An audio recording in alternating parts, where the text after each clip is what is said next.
நண்பர்கள் அனைவருக்கும் காலை மாலை மதிய வணக்கங்களை தெரிவித்துக் கொள்வது உங்கள் நண்பனர். உன்னை வீடியோவில் நம்ம எதை பற்றி பார்க்க போகிறோம் அப்படின்னு பார்த்தீங்கன்னா 2026 வரப்போகிற புது ரூல்ஸை பற்றி தான் பார்க்க போகிறோம்.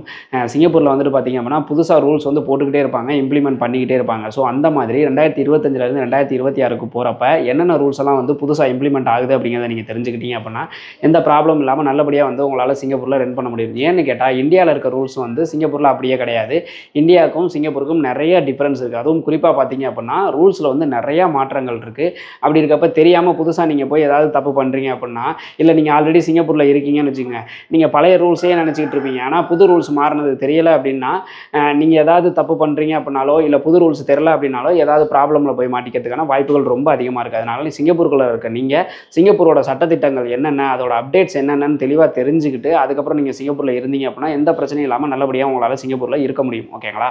இந்த மாதிரியான யூஸ்ஃபுல்லான இன்ஃபர்மேஷன்லாம் நீங்கள் தெரிஞ்சுக்கிறதுக்கு மறக்காம நம்ம சேனலை சப்ஸ்கிரைப் பண்ணி வச்சுருங்க. ரொம்ப ரொம்ப முக்கியம், எல்லாரும் தெரிஞ்சுக்க வேண்டிய ஒரு ரூல்ஸ் என்ன அப்படின்னு கேட்டிங்கன்னா 2026 இருந்து பார்த்தீங்கன்னா மோசடி குற்றமாக இருக்கட்டும், இல்லை அவமதிப்பு குற்றமாக இருக்கட்டும், இல்லை திருட்டு குற்றமாக இருக்கட்டும், இந்த குற்றத்துக்கெல்லாம் பிரம்படி கொடுக்க போகிறாங்க. திரும்பவும் சொல்கிறேன், பிரம்படி வந்து நிறைய பேருக்கு பிரம்படினா என்னன்னு தெரியாது, லோத்தாடி அப்படின்னா நிறைய பேருக்கு தெரிஞ்சுக்கிறதுக்கான வாய்ப்புகள் இருக்குது. ஸோ பிரம்படி கொடுக்க போகிறாங்க. அதுவும் 1 இல்லை 2 இல்லை 6 இருந்து நீங்கள் செஞ்ச குற்றத்தை பொறுத்து 24 பிரம்படி வரைக்குமே கொடுக்கறதுக்கான வாய்ப்புகள் ரொம்ப அதிகமாக இருக்குது. இப்போ இந்த குற்றங்கள்லாம் என்னென்ன அப்படின்னு பார்த்தீங்கன்னா, இப்போ மோசடி குற்றம் அப்படின்னா ஏமாத்துறது, அடுத்தவங்களை வந்து ஏமாத்துற மாதிரியான குற்றங்கள் பண்ணீங்க அப்படின்னா அதுக்கும் பிரம்படி கிடைக்கிறதுக்கான வாய்ப்புகள் இருக்குது. அவமதிப்பு குற்றம் அப்படின்னா அரசு அதிகாரிகளை வேலை செய்யாமல் தடுக்கிறது, இல்லை மரியாதை இல்லாமல் பேசுறது, இந்த மாதிரி ஏதாவது பண்ணால் இதுக்குமே பிரம்படி கொடுக்கறதுக்கான வாய்ப்புகள் ரொம்ப அதிகமாகவே இருக்குது. ஃபைனலாக பார்த்தீங்கன்னா திருட்டு அப்படின்னா சின்ன திருட்டு பெரிய திருட்டுன்னு கிடையாது. நீங்கள் திருட்டுன்னு சொல்லி மாட்டினீங்க அப்படின்னாவே உங்களை பிடிச்சாங்க அப்படின்னாவே ப்ரூஃபோட உங்களை நிரூபிச்சிட்டாங்க அப்படின்னா அதுக்கும் பிரம்படி கிடைக்கிறதுக்கான வாய்ப்புகள் ரொம்ப அதிகமாகவே இருக்குது. ஃபைன் கூட ஈஸியாக கட்டிட்டு போயிடலாம். ஆனால் வந்துட்டு இந்த பிரம்படி வாங்கினீங்க அப்படின்னா ரொம்ப பெயினாக இருக்கும். அது வீடியோஸ்லாம் கூட முன்னாடிலாம் நிறையா வந்து யூடியூப்லலாம் இருந்துச்சு, வைரல் ஆச்சு. ஸோ தயவுசெய்து இந்த குற்றத்தெல்லாம் இனிமேல் பண்ணணும்னு நினச்சி கூட பார்த்துறாதீங்க. ஓகேங்களா? அடுத்ததாக பார்த்தீங்க அப்படின்னா என்ன ரூல்ஸ் அப்படின்னா, சிங்கப்பூரில் வந்து நிறைய பேர் ரத்த தானம் பண்ணுவாங்க. ரத்த தானம் பண்ணுறதை பற்றி நானே வந்து வீடியோ போட்டிருக்கேன். சிங்கப்பூரில் நானும் ரத்த தானம் பண்ணியிருக்கேன். இப்போ பார்த்தீங்க அப்படின்னா முன்னாடியெல்லாம் சிங்கப்பூரில் ரத்த தானம் பண்ணுறதுக்கு 60 வயசு வந்து ஏஜ் லிமிட்டாக இருந்துச்சு. 60 வயசுக்கு மேலே பண்ண முடியாது அப்படிங்கிற மாதிரி இருந்துச்சு. அதை வந்து இப்போ 65 வயசாக உயர்த்தியிருக்காங்க. ஸோ இனிமேல் நீங்கள் சிங்கப்பூரில் ரத்த தானம் பண்ணணும் அப்படின்னு நினைக்கிறவங்க 60 வயசுலேருந்து 65 வயசு வரைக்குமே வந்து உங்களால் ரத்த தானம் பண்ண முடியும். ரத்த தானம் பண்ணுறதுக்கு எந்த சார்ஜஸுமே கிடையாது.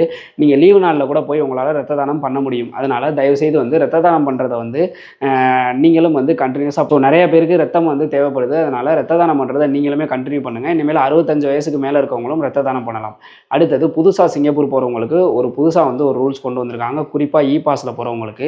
இ பாஸை பொறுத்த வரைக்கும் எல்லாருக்குமே தெரிஞ்சிருக்கும், சம்பளம் அதிகமாக போட்டு நிறையா பேருக்கு வந்து சம்பளம் குறைவாக கொடுக்குறாங்கன்ற கம்ப்ளைண்ட் ரெகுலராக போயிட்டே இருக்குது. அதை பற்றின நான் 2-3 வீடியோ ஆல்ரெடி போட்டுட்டேன். சிங்கப்பூருக்கு இனிமேல் இ பாஸில் போகாதீங்க அப்படிங்கிற மாதிரி தான் நான் வீடியோ போட்டிருந்தேன். என்ன ஆகுது அப்படின்னு கேட்டிங்கன்னா, இங்கேருந்து வந்து இ பாஸில் வந்து நீங்கள் உங்களுக்கு ஐபிலாம் ரிலீஸ் ஆகிடுது, நீங்கள் ஃபுல் அமௌண்ட் கட்டிடுறீங்க. ஃபுல் அமௌண்ட் கட்டி இங்கே போயிட்டு நீங்கள் ஏர்போர்ட்டில் ஏறுறீங்கல்ல, இங்கே போயிட்டு முன்னாடியெல்லாம் எப்படி நடக்குன்னா, இங்கே போய் ஏர்போர்ட்டில் ஏறிடுவீங்க. அங்கே போயிட்டு இமிகிரேஷனில் ஆட்டோமேட்டிக் இமிகிரேஷனில் அந்த கேட்டே ஓப்பன் ஆகாது. இமிகிரேஷன் ஆஃபீஸர் கூப்பிட்டு விசாரிப்பார். ஐபியில் பார்த்தா 10,000 வெள்ளி 14,000 வெள்ளி சம்பளம் போட்டிருக்காங்க. ஸோ இந்த சம்பளம் உங்களுக்கு எப்படி தர்றாங்க அப்படின்னா, ஒரு சில பேருக்கு வந்து நோ குவாலிஃபிகேஷன் கூட இந்த சம்பளம் வந்து போட்டிருக்கிறாங்க. இந்த மாதிரிலாம் போடுறதுனால அங்கேருந்து உங்களை திருப்பி அனுப்புகிறாங்க. அங்கேருந்து திருப்பி அனுப்புறதுனால திருப்பி அனுப்பல உங்களுக்கு டிக்கெட் அமௌண்ட்டு ப்ளஸ் அங்கே ஸ்டே பண்ண வைக்கிறாங்க ஒரு நாளைக்கு, இதுக்கெல்லாம் வந்துட்டு அமௌண்ட் தேவைப்படுது. இதனால் நிறையா வந்து சிங்கப்பூரே நிறையா வந்து லாஸ் ஆகுது. நிறைய பேரை திருப்பி அனுப்பிக்கிட்டு இருந்தாங்க.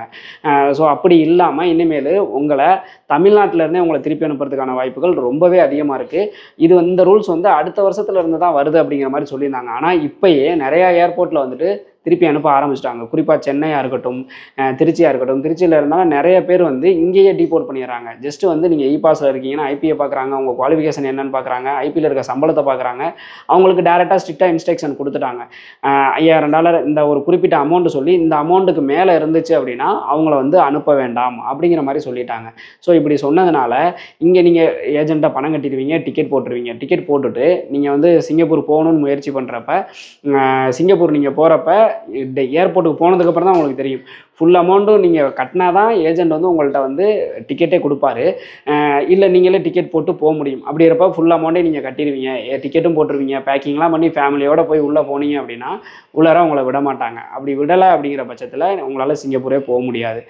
இதில் வந்து ப்ளஸ்ஸும் இருக்குது, மைனஸ் இருக்குது. ப்ளஸ் என்ன அப்படின்னு கேட்டிங்கன்னா, இங்கேயே உங்களை டீபோர்ட் பண்ணுறதுனால அங்கே வந்து சிங்கப்பூர் இமிகிரேஷனில் நீங்கள் பிளாக் லிஸ்ட் ஆக மாட்டீங்க. அதாவது பிளாக் லிஸ்ட்னால் என்னென்னா, ஃபுல்லாகவே உங்களை வரவிடாமல் இல்லாமல் பண்ண மாட்டாங்க. 14A அப்படிங்கிற ஒரு ஃபார்மை வந்து சப்மிட் பண்ணணும். அங்கே நீங்கள் பிளாக்ல அங்கேருந்து உங்களை திருப்பி அனுப்புனாங்க அப்படின்னா 14A அப்படிங்கிற ஒரு ஃபார்மை சப்மிட் பண்ணி அதுக்கு நீங்கள் அப்ரூவல் வாங்குறது ரொம்ப ரொம்ப கஷ்டம். உங்களால் அதுக்கப்புறம் சிங்கப்பூருக்குள்ளே என்ட்ரி ஆக முடியாதுன்னு சொல்லலாம். ஆனால் இங்கேயே உங்களை டீபோர்ட் பண்ணுறதுனால, அதாவது தமிழ்நாட்டிலே உங்களை திருப்பி அனுப்புறதுனால ஒன்று அங்கே போயிட்டு நீங்கள் திருப்பி வர ஃப்ளைட்டு செலவு மிச்சம், ப்ளஸ் வந்து அங்கே ஸ்டே பண்ணுற செலவு மிச்சம். அந்த ஒரு நாள் சப்போஸ் உங்களுக்கு டிலே ஆகுதுன்னா அங்கே ஒரு நாள் தங்க வச்சுருப்பாங்க, அதுக்குமே ரூம் ரெண்ட் அப்படிங்கிற மாதிரி வாங்கிக்கிறாங்க. ஸோ அந்த செலவு மிச்சம். இன்னொன்று என்ன அப்படின்னு கேட்டிங்கன்னா, நீங்கள் திருப்பி வேறு பாஸில் அப்ளை பண்ணி எந்த பிரச்சனையும் இல்லாமல் நல்லபடியாக உங்களால் போக முடியும். இது வந்து மிகப்பெரிய ப்ளஸ்ஸு. இதில் மிகப்பெரிய மைனஸ் என்ன அப்படின்னு கேட்டிங்கன்னா, நீங்கள் அப்ளை பண்ணி அமௌண்ட் எல்லாமே ஏஜென்ட்டுக்கிட்ட கொடுத்துருவீங்க, டிக்கெட்டும் போட்டுருவீங்க, எல்லாமே பண்ணிவிட்டு நீங்கள் பேக்கிங்லாம் பண்ணி நீங்கள் ஏர்போர்ட்டுக்கு போகையில் தான் தெரியும் நீங்கள் வந்து இந்த மாதிரி ப்ராப்ளம் வந்து ஃபேஸ் பண்ணுறீங்க அப்படிங்கிறது. இதனால் என்ன ஆகும் அப்படின்னு கேட்டிங்கன்னா, நீங்கள் திருப்பி வந்துட்டீங்க அப்படின்னா எப்படியாவது உங்களை ஏஜென்ட் வந்து திருப்பி வேலைக்கு அனுப்ப தான் பார்ப்பாரு. ஆனால் உங்களை அனுப்ப முடியலை, போகவே முடியலைன்ற அப்படி ஒரு சுச்சுவேஷன் வருதுன்னா ஏஜென்ட் வந்து உங்களுக்கு ரீஃபண்ட் கொடுப்பாரா அப்படின்றது மிகப்பெரிய பிரச்சனை. ஏன்னா இபாஸுக்கு வந்து 5,000 7 லட்சம் வரைக்கும் கூட வாங்குறாங்க. ஸோ இந்த அமௌண்ட்டை வந்து திருப்பி ஏஜென்ட்டு இருந்து வாங்குறதுக்குள்ளே போதும்னு ஆயிரும். அப்ளையிங் ஃபீஸு தவிர மீதி எல்லாத்தையும் தரேன்பாங்க, அதுவும் பிடிச்சிக்கிட்டு தான் தருவாங்க, அது கொஞ்சம் கொஞ்சமாக தருவாங்க, ஒரு சில பேர் தரவே மாட்டாங்க. ஸோ இந்த மாதிரியான பிரச்சனைகள்லாம் இனிமேல் நீங்கள் ஃபேஸ் பண்ணுற மாதிரி இருக்கும். என்னை பொறுத்த வரைக்கும் என்னோட பர்சனல் ஒப்பீனியன் என்ன அப்படின்னு கேட்டிங்கன்னா, சம்பளம் கம்மியாக போட்டிருந்தா மட்டும் இபாஸில் போங்க. அதுவும் நல்ல ஏஜெண்டாக இருந்து உங்களுக்கு அமௌண்ட்டை ரீஃபண்ட் பண்ணுறோம் அப்படிங்கிற மாதிரி, சப்போஸ் போய் ப்ராப்ளம் ஆச்சு அப்படின்னா அமௌண்ட்டை ரீஃபண்ட் பண்ணுறோன்னு சொல்கிற ஏஜென்ட் மூலமாக மட்டும் போங்க. அமௌண்ட்டை யாராவது ரீஃபண்ட் பண்ண முடியாது, அமௌண்ட்லாம் திருப்பி வராதுன்ற மாதிரி யாராவது சொல்கிறாங்க அப்படின்னா தயவுசெய்து அவங்க மூலமாக போகாதீங்க. இன்னும் முடிஞ்ச வரைக்கும் RA லைசன்ஸ் ஏஜென்சி மூலமாக போகிறது ரொம்ப ரொம்ப நல்லது. அவங்க வந்து கண்டிப்பாக உங்களுக்கு அமௌண்ட்டை ரீஃபண்ட் பண்ணி தான் ஆகணும். அப்படி ரீஃபண்ட் பண்ணலை அப்படிங்கிறப்ப நம்ம வந்து ஏதாவது ஆக்ஷன் எடுத்து அவங்கள்ட்ட இருந்து அமௌண்ட்டையும் வாங்க முடியும். ஓகேங்களா?